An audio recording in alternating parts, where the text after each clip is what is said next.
Or if you were younger, you used to watch TGIF on ABC on Fridays, Boy Right. Meets World and all that. Exactly. Yeah. Yeah. Now it's more of, you watch it whenever you want, I remember I used to wake up early Saturday mornings to watch Saturday morning cartoons. Saturday morning cartoon was a big thing. Yes. And now they don't have that anymore, No, they which don't. is weird. I think people watch it and absorb it when they want. I think that Saturday morning cartoons and TGIF, ABC Fridays, and Thursday nights at NBC Yes. with shows like Cheers and Friends and Seinfeld. Seinfeld. That's a thing of the past. Unfortunately, it brought us together as a society because we all watch the same thing at the same time. Yes. So we could have these conversations and talk about it and laugh about it. Now you can have the biggest hit on television and we don't know who's talking about it.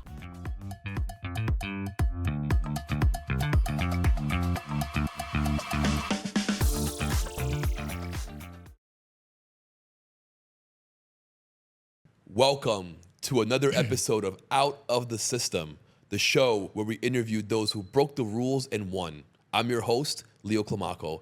My guest today is a director, producer, a good friend of mine, Antonio. What's up, buddy? Hey, Leo. Thanks for having me. I'm so excited to have you here, man. Excited to be here. I was looking forward to this all week. Yes. Tell me a little bit about yourself and what you do. Well, I'm local.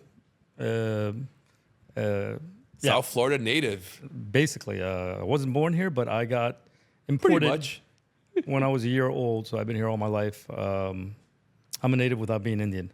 And I've been in the entertainment business about 25 years now. Wow. It's a very long time.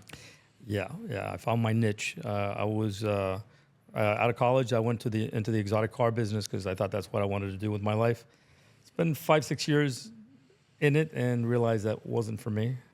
And I met a lot of cool people in the entertainment business in that industry. Yeah. And I thought, hey, let's give it a shot. Against all odds, not having gone to film school, not really knowing anybody in the business, Right. not being What'd you do exactly in the automotive? oh my goodness. I was always a car buff growing up. Same. I love cars. Yeah. So I specialize with luxury, super luxury cars. So I became a broker for exotic cars. Okay. And during my 3-year stint brokering exotics, I met a friend of mine, Mohammed Jamoluddin, who came from a very prominent South African family. He was just a year and a half older than me. Wow. And we were in our 20s. And while we bumped into each other at exotic car auctions. And while I was brokering, playing with other people's money, he was bankrolling, everything. So, I'd buy one car for someone, he would buy 10. Wow. So we built a friendship, and somewhere down the line, he called me up and said, hey, I'm opening up a dealership. Would you like to help me? And so That's awesome. yeah. It's crazy how who you know can open doors for you that you never thought of. Oh, absolutely. It's always been like that, fortunately. Even after I went into the entertainment industry, for almost a decade, I didn't have a business card. Wow. Just because of the word of mouth. I would do something, people would go, hey, who did that? And then, hey, call Antonio, and then here you go. That's awesome. Yeah. I wouldn't recommend not having a business card. I was kind of, I wouldn't recommend it, but it fortunately worked for me for a while. So you caught that entire Fast and the Furious birth, early 2000s. It's funny you mentioned Fast and Furious. I was on the set hanging out on Fast and Furious, Too Fast, Too Furious. The one with Tyrese. Tyrese, and I remember that vividly because I had some friends working on the film, and one of my best friends is friends with John Singleton. And That's one of my favorites, Too Fast, Too Furious. Yeah, mine too. Love that one. And that was one of the film projects I hung out and thought about, I'd like to do that here. Yeah, that was like 20 years ago, 20 plus years ago. Plus, it was 99 or I think it was 2002. Was it? Yeah. I think it was around the same time I did Shot This. Could have been. I thought it was earlier, but could have been. Yeah. Yeah, it was a long time ago. Yeah. So long ago, can't remember. But Talk to me about Shot This. How did that come to be? That's such a cool movie. I love that movie. I've seen that movie I don't know how many times. I'm a huge Kaimani fan, huge Jamaican culture fan. Yeah, let me see. I was at that time I was producing a lot of commercials, and I was one of the top direct response infomercial producers in the industry down here. Paid the bills and then some. And I wanted to get into movies, and I was helping different filmmakers with their independent films. And an acquaintance of mine from New York called me up and said, "Hey, listen, I'm doing this movie. It's an indie film called Shatas. I love your work. Can you help me put this film together?" Once again, who you know. Yeah. Incredible. Perfect example, who you Yeah. know. And that was basically my film school. Yeah, I learned mostly what not to do, because it was. That's really good sometimes. Yeah, it was a really tough film to work on. Where'd you guys shoot? Oh, shot everywhere. All over Miami, Jamaica, Little Haiti, South Beach. We were everywhere. It was cool. That's I was, awesome. I was the line producer on that. It was interesting. It was quite an experience. And from there, did a trying to remember, Kamani Marley video that opened up some doors with one of the record labels. Shortly after that, I started doing music videos. So, from 2004 to 2009, I did probably 35 music videos. Wow. Artists like Pitbull, Missy Elliott, Shaggy. That's awesome. Yeah, I yeah. love Big Shaggy. artists. I love Yeah. all three of those. Yeah, no, it was fun. It was great. Yeah. It was great while it lasted. Yeah. Right. What's the biggest difference between doing a movie and a music video? The biggest difference, well, besides time, I mean, Is it just shorter? Is that what it is? oh, it's significantly shorter.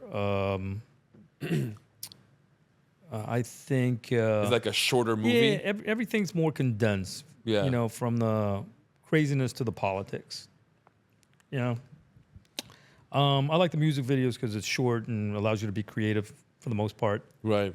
Right.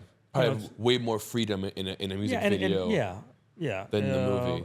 In the film, there's a lot of hurry up and wait. Music video, you really want to go really fast because you have a certain window to shoot everything you got to shoot. You do it with movies as well, but not as high pressured. Right. Yeah, that's cool. What's your favorite song that you've shot a music video for? Oh, wow. That's a really good question. I'll be honest with you. After I shoot a video, I usually end up hating the song. Because you listen to it so many times before you shoot it. Yes. And then you listen to it another 100 times during the shoot. I can imagine. And you don't want to hear it anymore. So probably, It's so funny. I did a music video with Shaggy and Lumidi up in New York. It was a fun music video. We did an homage to Spike Lee's "Do the Right Thing." Okay. So we shot in the same neighborhood. I know what video you're talking about. I've seen that. Yeah. We gave it an early '80s, late '70s feel. Yes. And feel like making love. That's probably my favorite because I like the song. Yeah. Other than that, just next. That's awesome. Yeah. So 25 years, you've seen, I would say, a few different eras of both the music and the movie industry. Oh yeah, absolutely. I'm a little different from your typical producer, director, writer in South Florida because usually, especially outside of South Florida, New York and LA, people tend to specialize. So like if you do television, that's what you do. If you do movies, that's what you do. If you do commercials, if you do reality shows, and there's a lot of politics and jealousy amongst those genre. Like filmmakers don't respect reality show people. Reality show people secretly want to become filmmakers. Kind of like rappers that want to be athletes and athletes that want to be rappers. Yes. So I've done everything from A to Z because you have to in South Florida in order to grow and pay the bills unless you move outside Right. area. And for years, I worked outside of the area just to be able Like to pay where? the bills. New York, LA? New York, LA, wherever they called me. Yeah. Yeah, South Florida is a tough market. It's a tertiary market. It was a strong secondary market for a while, and we were hoping it would be like the new Hollywood, but then Louisiana and Atlanta stole that away from us, unfortunately. So we're a tertiary market, known for locations, Right. that kind of stuff. Why do you think that happened with Atlanta taking over? Politics, politics and money. There was a time I used to be very involved with different filmmaking organizations. Like I don't even think some of them are around anymore. Like FMPTA, which is the Florida Motion Picture and Television Association, or I don't know what's out there now. But anyways, Right. They would lobby to get film incentives to bring productions from Hollywood here in South Florida. And during the late 90s, it looked like we were, wow, things were going to happen. We got, we got Burn Notice on USA Network. We had CSI Miami. Some movies were shot here. Bad Boys was shot here. Something About Mary was shot here. We were also a great Let's pick it up. place Momentum. for locations, Birdcage. Yeah. But then the people in the legislature just didn't want to give the tax incentives anymore.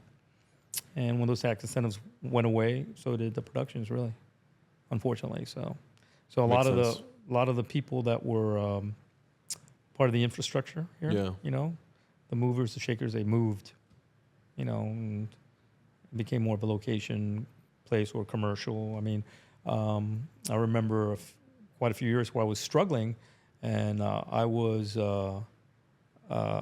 jest about it now, but my friends used to jest about it quite a bit. I was like the king of reality show pilots. Okay. So they would shoot a lot of pilots that went nowhere here, and I was kind of like one-hit wonders. Yeah, but at least one-hit wonders got heard, and they were hits. But a lot of pilots that went nowhere. It's kind of like so. But I bet you learned so much. Oh yeah. Again, most of the lessons were what not to do. Correct. Yeah. So over time, you kind of incorporate that in your toolkit, so it makes you better at what you do: produce, direct, write. I guess you can say I'm a triple threat. Yeah, it's made me better at everything. Because I've done everything from A to Z. Right. Documentaries, award-winning. Well, reality shows. I'd like to say even though really haven't had a hit. Although I've worked on a couple that were moderately successful. Do you think that that's the measurement, that for it to be considered well, it must be a hit? No. Right. But when it's a commercial success, it keeps you working. For sure. I mean, there's artists that are fabulous and that everybody loves and are critically acclaimed, but don't sell. Whether it's a painter or a singer, right, or a musician. And there's artists that are mediocre that sell out, And I don't mean sell out in a bad way. No, I get it. Yeah, sell out stadiums, yeah. Yeah, so you just never know. I mean, I've worked on music videos for songs that I thought, I don't know who's going to listen to this, that become hits. And vice versa, songs that I thought are great that go nowhere, I got a good story for you. So a few years back, one of the record labels hired me to do a couple Pitbull videos. And Pitt and I had dinner up in New York, and he was like, Antonio, there's a song that did well, but fell off the charts, and I think it could have done better if it had a music video. And the record label doesn't want to spend money on it. And I heard the song, and I liked it. And I thought, wow, the right music video is what will give it the push. Yeah. So the director of that Pitt wanted to work with, and we sat down and we talked about what the music video was going to be, and it was going to be a homage to Robert Palmer. Remember him? Simply Irresistible. Yes. So we did a video as an homage to that, Robert Palmer. Who paid for it? Well, This is where it gets good. So we shot. Let me see. I'm trying to remember. It was we shot "Secret Admirer," which was a song with the R&B artist Lloyd, and Fat Joe was in it, and we had let me see who else was in it. We had some cameos in the video. I can't remember all the cameos, but anyways, make a long story short, we basically carved some money out of that video and decided to shoot Sunday, the music video that we really wanted to shoot for that song that could have been a bigger hit. Understood. So when the label heard about this, and they had a spy on the set or something, because I had the president of the label call me, and, he's like, "What the fuck are you doing? You weren't authorized to do another video." And I said, "Well, Pitt wants to do it. It's not costing you anything extra. I'm putting my time, and the director also, he believes in it, and Pitt wants to do it. Let us do it." Yeah, so we're doing it. And then he's like, "Oh, well, we'll see how that turns out." So make a long story short, during the course of the music video, it was going so well. So whoever his little spy was calling him regularly and saying, "Hey, this video looks great, da-da-da-da-da-da." So he called me back towards the end of the day. He goes, "Listen, whatever you need. If you need a few extra bucks, let me know, because I hear the video looks awesome." Now it's whatever you need. Yeah. So that video turned out to be Go Girl, which was, I think, a top 20 hit, top 10, top 20 hit. It was also a top music video, got nominated for some stuff. I really don't follow award stuff. I'm not an awards kind of guy, but it did really well. That's incredible. And out of the two videos, that was cheaper than the actual video we shot the day before. Wow. A lot cheaper. Yeah. But more fun. Because you used part of that budget. Exactly. And it was a hit. It was a hit. It was great. Very creative to do that. Yeah. It was fun. Yeah. Yeah. That's one of those rare jewels, And that was fun. That was back in, I think that was like 2008 or something like that. God, that's a long time ago. Almost 20 years ago. Hey, wait a minute. 17 years ago. Let's not push it. I said almost. I said almost. Let's not push it. 17 years ago. If you want a real Ray-Ban, this is your chance. I use this one, the Ray-Bans from Meta. Advanced technology, premium quality, and let me tell you something. You can get one right now for real cheap. Click on that link below and get your own Ray-Bans from Meta at a great discount. No catch, no cap. You want to save money and get great quality? Click on that link below. Don't miss out. Okay, so the billion-dollar question. How do you raise money for a movie? Oh, yeah, that is a billion-dollar question. Even established filmmakers like Scorsese have challenging times raising money for projects. So Really? Yeah, so it's who you know and luck, because you could be an Academy Award-winning artist, filmmaker, actor, and have trouble raising money. That's an art. I'll be honest with you, I haven't mastered that. Yeah. I'm usually the go-to guy. If you have an idea and you have the money, I'm the guy who you go to make the idea feasible, Right. And Bring it to life. And create the framework. I tell you, well, this is the best way to do it. This is what I believe it's going to cost. This is how long it's going to take.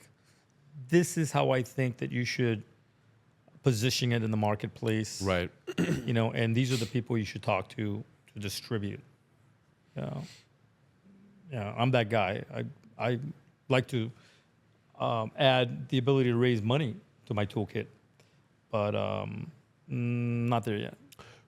Is the money the hardest part? Yes. Yeah. Yeah, because you have a great idea.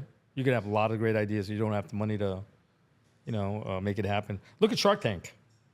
A great TV show. People come up with all kinds of business ideas. They have great ideas. Some of the businesses are up and running already. Most of them, they go to the sharks, and They raise capital. Yeah. How many great ideas don't get funded? Oh, so many. Yeah, I've followed quite a few people that have been on Shark Tank that don't get money from sharks that go out to make millions. Okay. So even the sharks don't know for certain. Right. It's It's not a guarantee. not a guarantee because they put No. money into projects that That don't go in. fail, Yeah, of that fail. course. So you just never know. They have greater odds because they have more money, more resources, more backing. Right. That's really just it. You never know. I mean, now there's projects that are a safer bet than others. Right. That's why people like to invest in sequels that have been commercially successful Yeah. because it's a safer bet. And that's why we don't see a lot of movies that take a risk, that think out of the box. Yeah. The best movies coming out now are European, actually Asian. Like Korean films are just knocking it out of the park. I mean, look at Parasite that won Yes. the Academy Award, not only Yes. best film, best foreign film. They just, What's that other multiverse movie? Was also Asian, I believe. oh my goodness, that was great. You know what I'm It talking was, about? Everything, Everything, Everywhere. Yeah. All at once. Something like that. two crazy ass movies that were commercially successful Yeah. and critically successful. And indie and low budget. Yeah. And none of the studios would have greenlit that. So it's there's a market for out of the box thinkers. Problem is, people that put up the money don't want to take those risks, And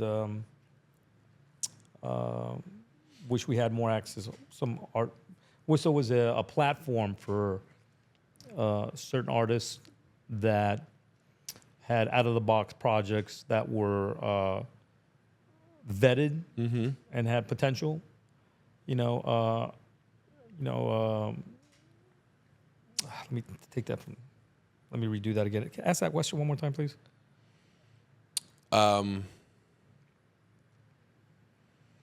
Felt like I was rambling on. It's okay. I don't think it was a question. It was more of a comment that we were talking about. But that's okay. Incorporate another question that you can pick up on. Something to do with the financing, so you can cut into that. Okay. Ask about financing in South Florida. What is it like financing here in South Florida? What's that like? Do you mean Like, what are the struggles in obtaining financing in Florida versus New York? for film projects, Yeah. entertainment projects? Yeah. That's a really good question. Florida doesn't have the foundation for the industry, does not have the community, and it doesn't have the knowledge of the industry. When you think of South Florida, you think of the hospitality tourism, Right. or you think of restaurants. You think about now Bitcoin. A lot of the crypto companies are based out here. Right. So it's easier to find investors that are willing to invest in a hotel, in a restaurant, in crypto.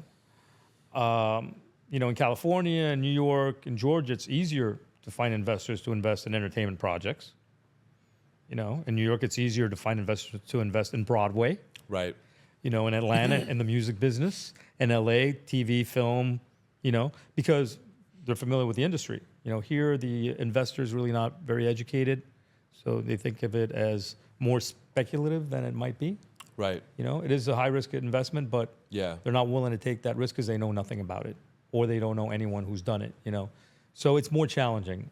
Hopefully that'll change, but I think that with new media and the ability to tie in an IP, an intellectual property, Yep. into a podcast, a reality show, something that's streamed, or a movie, there's more opportunity to monetize it. Yeah, does that make sense? It does. What do you think of these new studios popping up? A24. I love it. They come up with amazing projects. I'm a big fan of A24. I think also LeBron James has his own Bron production, and 50 Cent has his. Yeah, they I feel like everyone's getting their own production company. they cater to a certain niche. Right. They know their market. They do it well. They're not spending $100, $200 million on a movie, but they don't have to. They know, if they spend 15, 20, 30 million, they'll recoup, Right. and they'll roll it into the next project.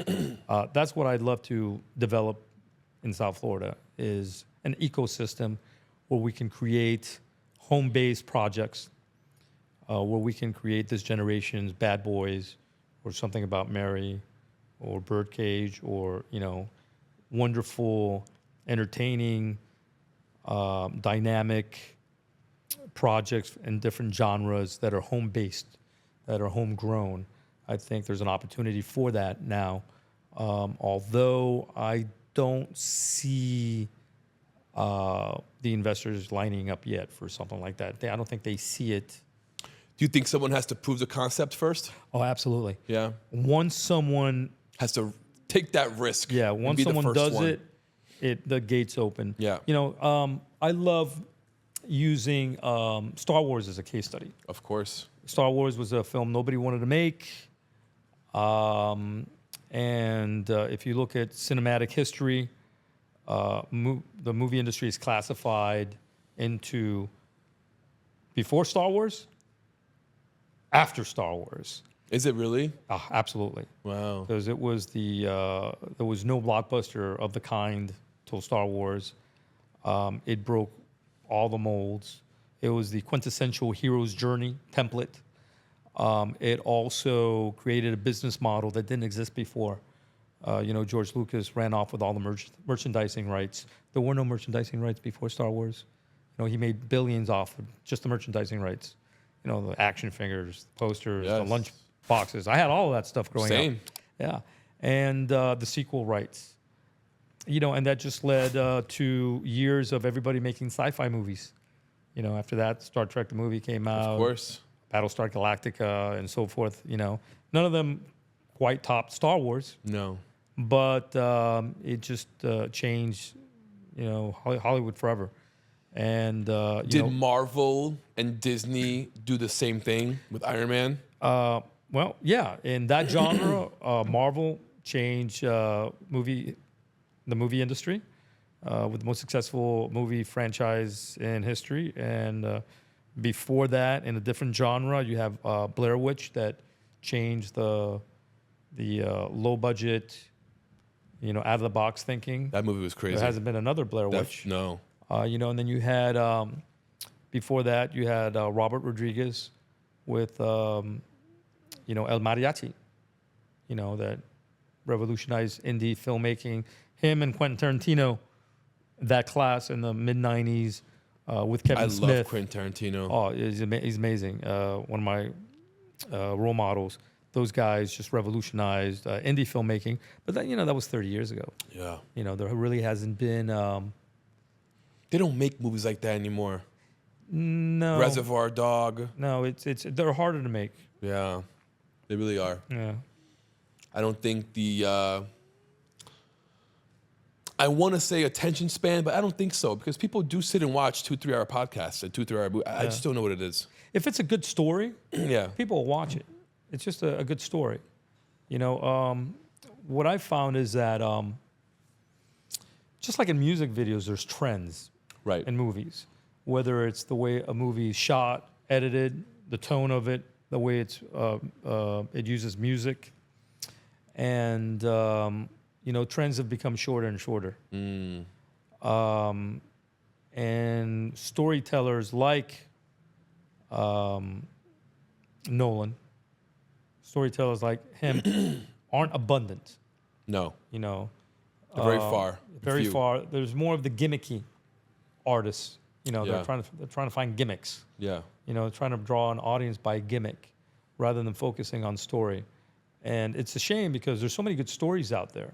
As a podcaster, I needed a place to share my voice and hear other stories. That's how Forge Studios was born. A place created not just for me, but for everyone searching for something more. An environment where as soon as you walk in, you feel the energy and you feel welcomed. Where being seen and heard is part of the experience. A place for entrepreneurs to share their journey, for creators to bring ideas to life, for businesses to grow authentically. A space that values mental health, encourages real conversations, and supports those who turns ideas into impact. Here at the Forge Studios, creativity, culture, and purpose aligns and comes together to help you create something greater. A place where we leave the filters behind and we start expressing ourselves for real. The Forge Studio. Your journey starts here. Your impact starts now.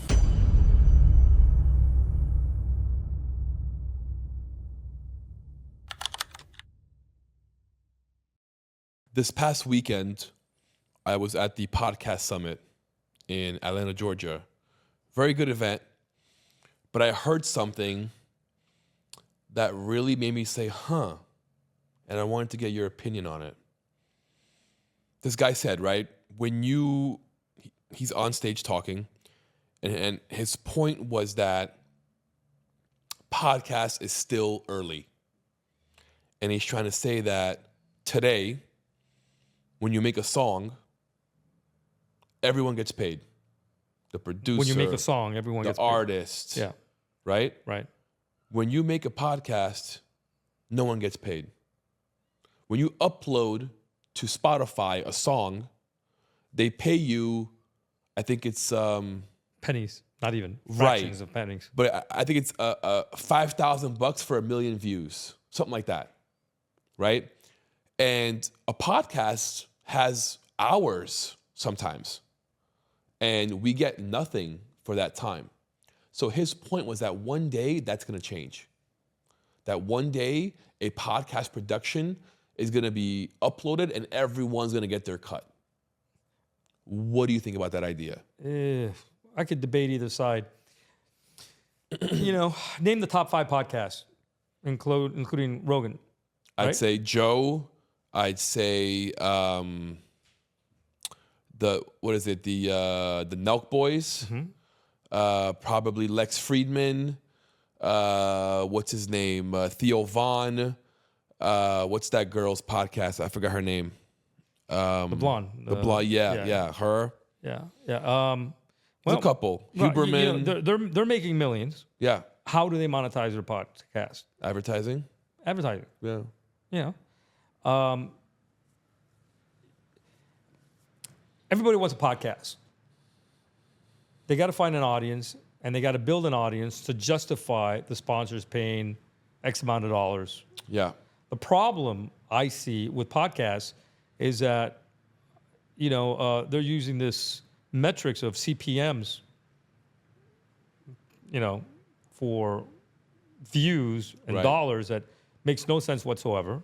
It's advantageous for the sponsor because it doesn't cost them much, Right. but How should it be?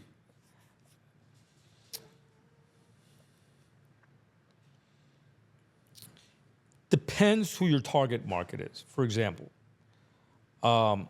if you're going to be targeting someone who owns an AP or a Rolex, who drives an Aston Martin, or a Bentley SUV, your audience is going to be much smaller Correct. than someone who drives a Toyota. Right. You don't need 1 million listeners. No. You don't need 1 million followers. Shit, if you have 50,000 listeners and followers that are in that right market, that's all you need. Right. So you need to qualify and quantify who your audience is, and then go after that sponsor. If you're Rolex, and I tell you, hey, I've had the CEO of Aston Martin Residences. I've had the vice president of Porsche North America. I've had Academy Award winning actor. I've had one of the founders of AI. All these people as guests on my show. High valued guests. Correct. I'm hitting your market. That's going to be worth something to you. My audience reflects who's buying your watch, Right. who's buying your home, who's buying your yacht. Then you can pretty much ask them whatever you want. Because if they want access to that audience, they're going to have to pay what you ask them for. But if you go by CPMs, it's ridiculous. can't make a living. Right. It's almost cutting yourself short. Yeah. What's your ideas for podcasts? How do you want to structure them? I don't believe one size fits all. I think it's very niche. You know, Very audience based, right? very audience based. You need to tap into a very specific audience and think out of the box. Give them what they want, but also figure out what they would want that they don't know yet that they want. You know, I love, I think it was a Steve Jobs documentary that I saw, and he was saying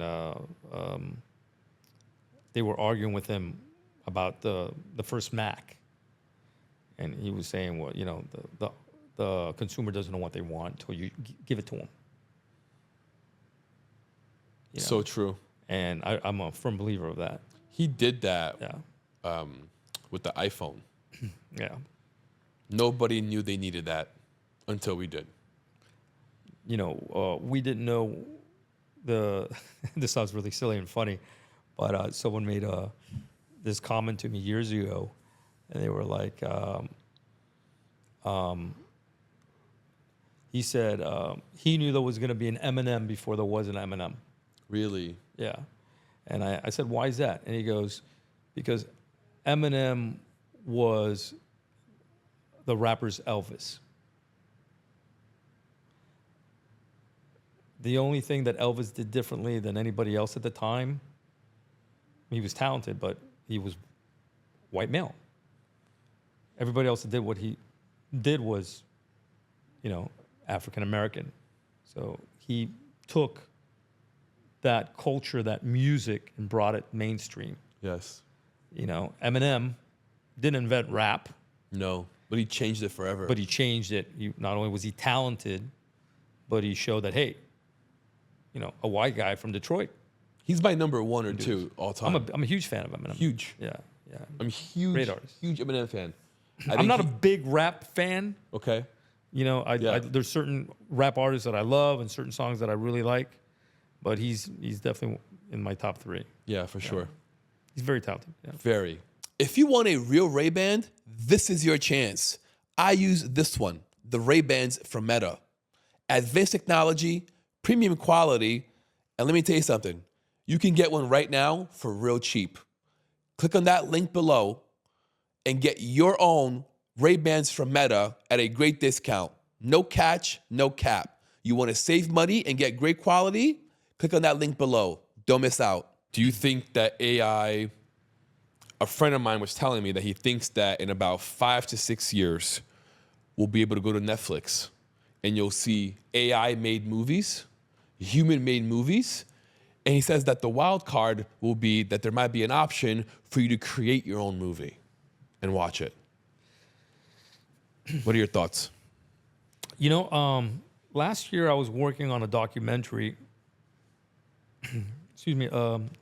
Last year I was working on an AI documentary with a gentleman who's one of the founders of AI, who I met here in Miami. He recently retired, and we met at a barbecue. Really cool, and we started working on this project together. So I got to get an insight of his thoughts on where it's going. I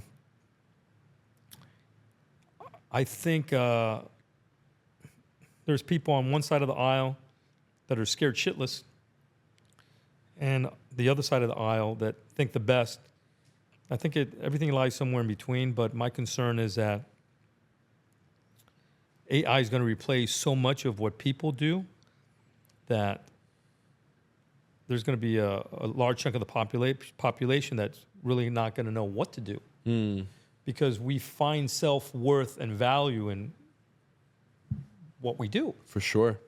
You know, if you're an electrician, if you're a teacher, you know, if you work at a restaurant, you know, I think it's interesting, sad, and exciting at the same time when you see old jobs fade away, like toll booth people. Yep. I've gone through a couple of toll booths the last few months that are not empty. Now they have the electronic thing. Right. And you wonder, like, what do those people do now? You know? And then... At McDonald's, there's barely any people at the kiosk anymore. It's all those big tablets that you're ordering from. Yeah, I was blown away the other day. I went to one of those restaurants. I can't remember which one. And there were a lot of people working there. But hardly anyone was interacting with the customers because it was all self-serve. You know, with They're just runners, basically. That's basically what they are, which is sad. Yeah. And you see that when you go to certain stores where you have, they get rid of the cashiers. Yes. You have like one monitor standing there in front of 8 different self-service, you know, and they're running back So and annoying. forth. Very annoying. Where you're doing your own checkout. Yeah. Some stores are going back to having cashiers because they see that it's, in theory, it works, but it's not practical. It's not practical. No, it's not. How AI is going to affect the entertainment industry, I think, is I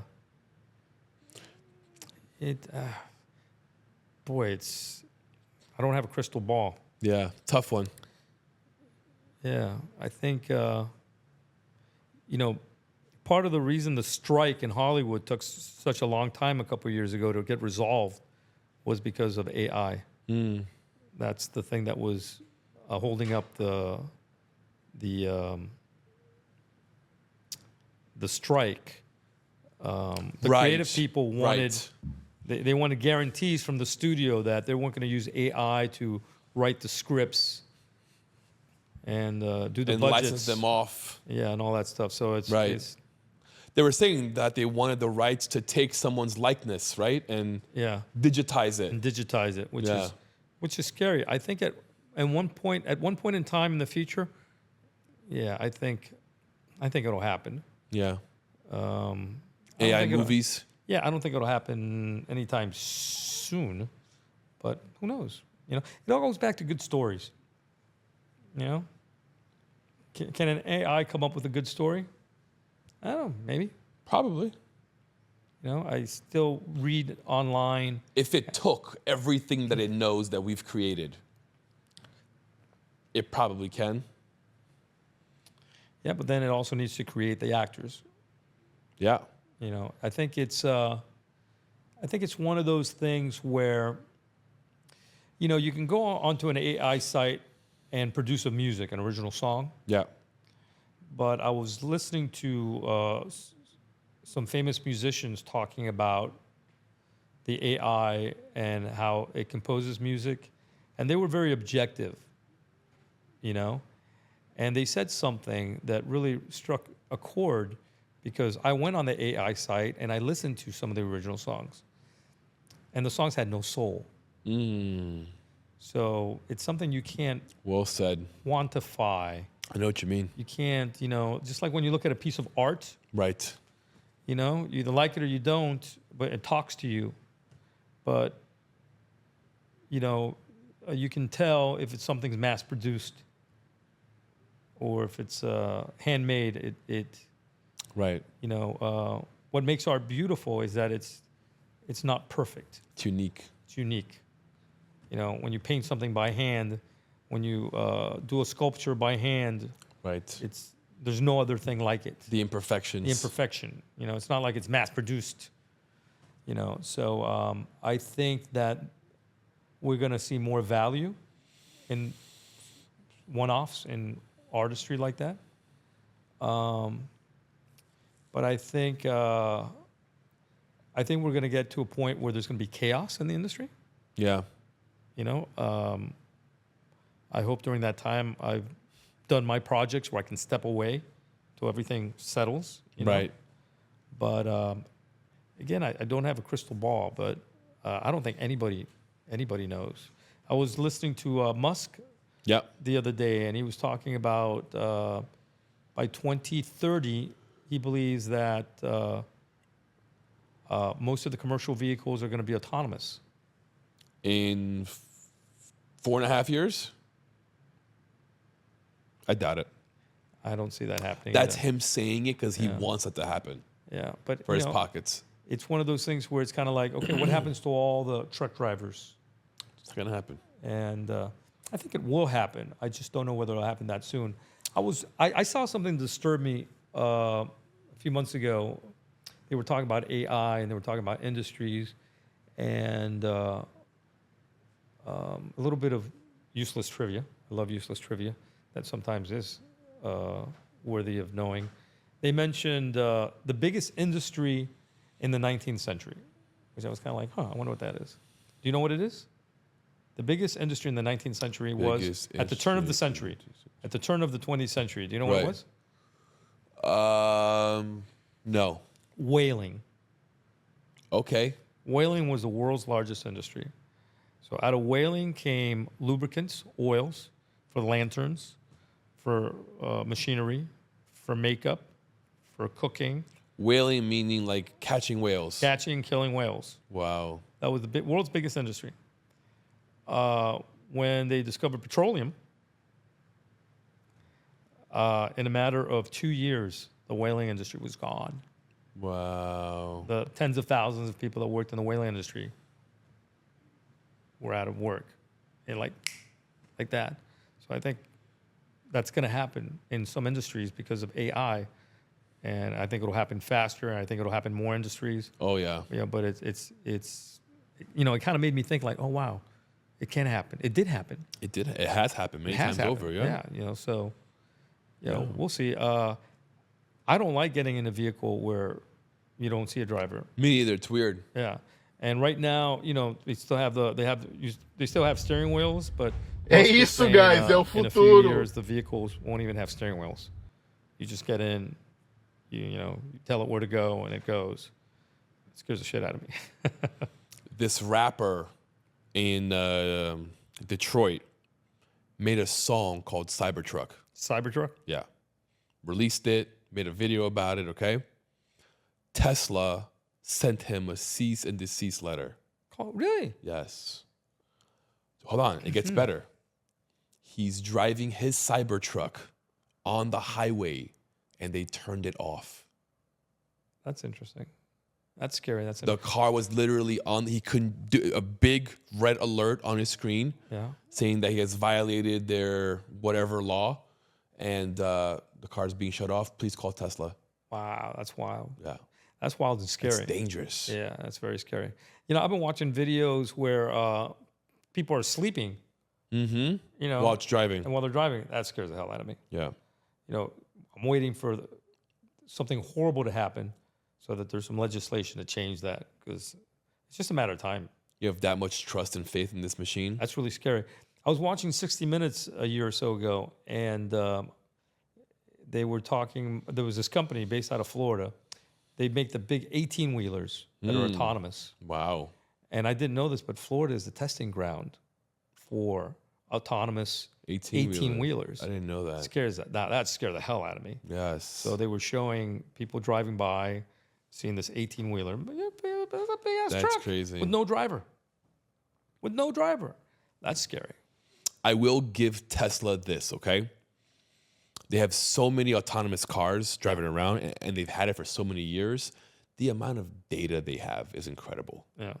You know, I think if you were to compare that technology today to 5 years ago, it's completely different. Yeah.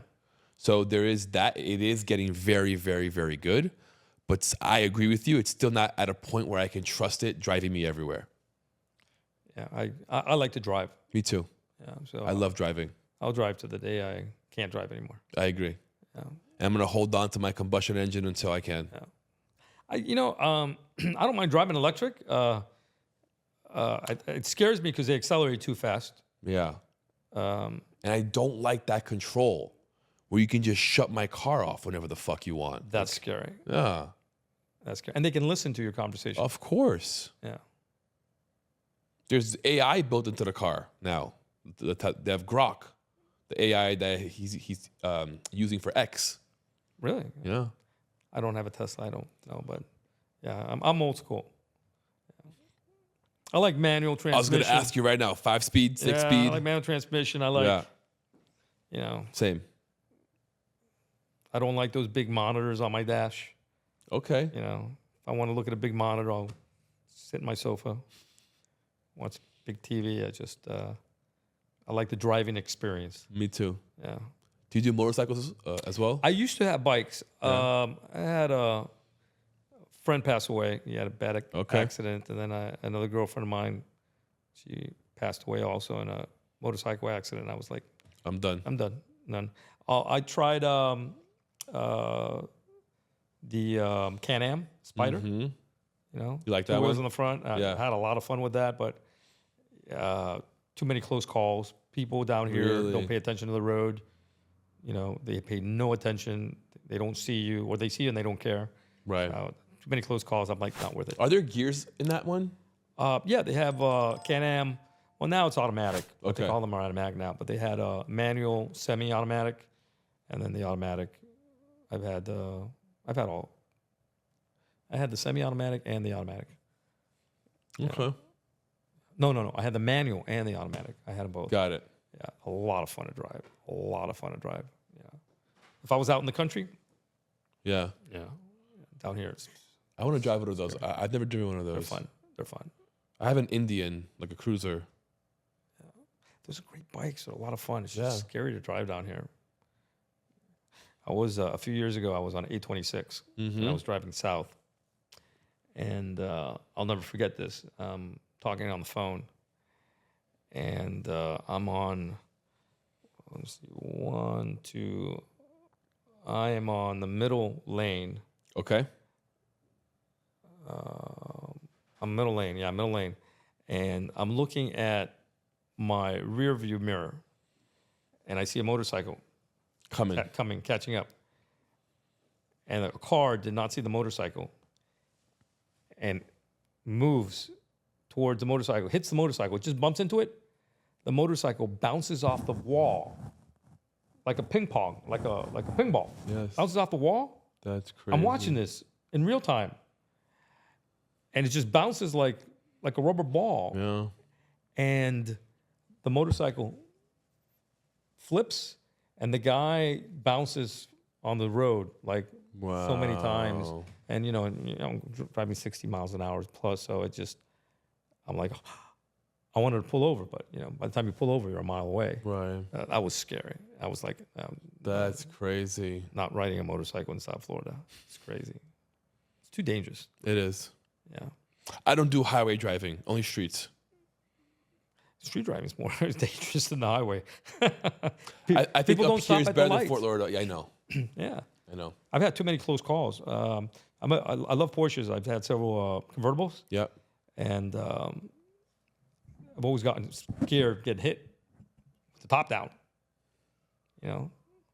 And I've had a lot of close calls where people just fly through the light, fly through the stop sign, and even if I don't see anyone out on the road, I always slow down at intersections, even if the light's green, because there's a lot of people that, Life's too precious. it just doesn't make any sense, yeah. But I'm a big Sunday driver. I used to love taking the Porsche out on US 27, Okay. yeah, or the Sawgrass, Yeah. yeah, and I take those long drives. I'd start like, I would go, I'd start off like in Coconut Grove and drive west all the way to, where the Miccosukee Casino is, Yes. and I would take either Chrome or US 27 and just cruise with the top down, music blasting. That's awesome. Yeah. Good times. Good times. And, you don't have to worry about nuts on the road and stuff, So it's cool. Yeah. Tell me, Antonio, where do you want to be in 5 years? I'm on a 5-year plan right now. I started a company with my production partner, Suzanne McDowell, who's a staple in the South Florida entertainment community. And we started a company called Miami Media Partners. And we're developing television, film, and new media projects, original IPs to put South Florida on the map. Right. With TV and film and new media projects. That's awesome. Yeah, that's our goal. Homegrown projects. And, It's going to happen for sure. and put a dent into what's going on in Atlanta and LA. We know that South Florida will never be those, Never say never. but we don't want to be. Right. You know, we can carve our own little niche. Own here. little space, yeah. Yeah, and it's better. It's better that way. It's better to be the big fish in a small Right, small pond. pond than a Yeah. little fish in the big sea. And we have everything here. We have an infrastructure or the weather. Yeah. Celebrities, the limelight. Yeah, I mean, Miami, South Florida is a global cosmopolitan hub. All the energy's down here right now. Yeah, yeah. And one of the things we want to follow is the fact we excuse me, start again. Where do I want to go with this?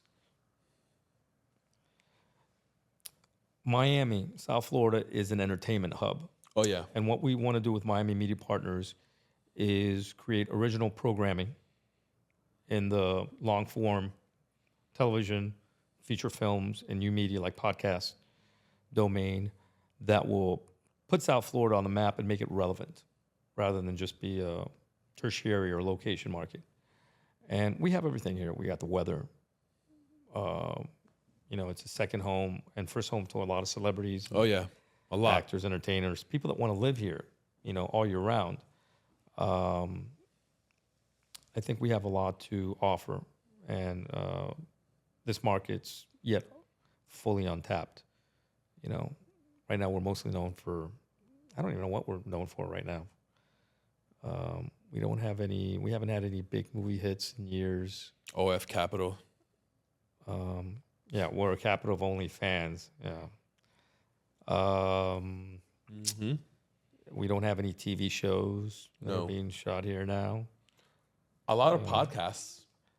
A lot of podcasts. A lot of podcasting We're happening known for down here. sports. Yeah. Yeah, but television or films, you know, that's what we want to put the spotlight on. We have some of the nicest movie theaters in the country here, so it's a shame that It's true. they're being underutilized. But we want to change that. We're on a 5-year plan. That's incredible, man. Yeah. Let me know how I can help. You're helping now. Thanks for having me on. Yeah. My pleasure. And we'll see. Next year, we hope to go into production with 2 of our original productions. We're finishing up the scripts now and working on the financing. And Let's make it happen. Laying down the foundation. Let's make it happen. To make things happen. Absolutely, we will. Yeah. Incredible. I appreciate you taking your time. Yeah. Thanks again for having me. Coming to the studio, coming to the podcast. Yeah, I don't do this often. Yeah. And I'm glad I did. Me too. I love what you're doing. I love how you view the world and how entertainment based you are. I think it's very, very cool. Man, I can't wait to see what you do next. I can't wait either. I'm looking forward to it. I want to see this movie. I want to see it too. Yeah, but you'll be at the premiere. Yeah. Whenever that is. 100%. Yeah, it should be fun. So finishing up the script right now. So from your lips to God's ears. So hopefully same time next year, it'll be out. Oh, let's go. Yeah. Thanks for having me.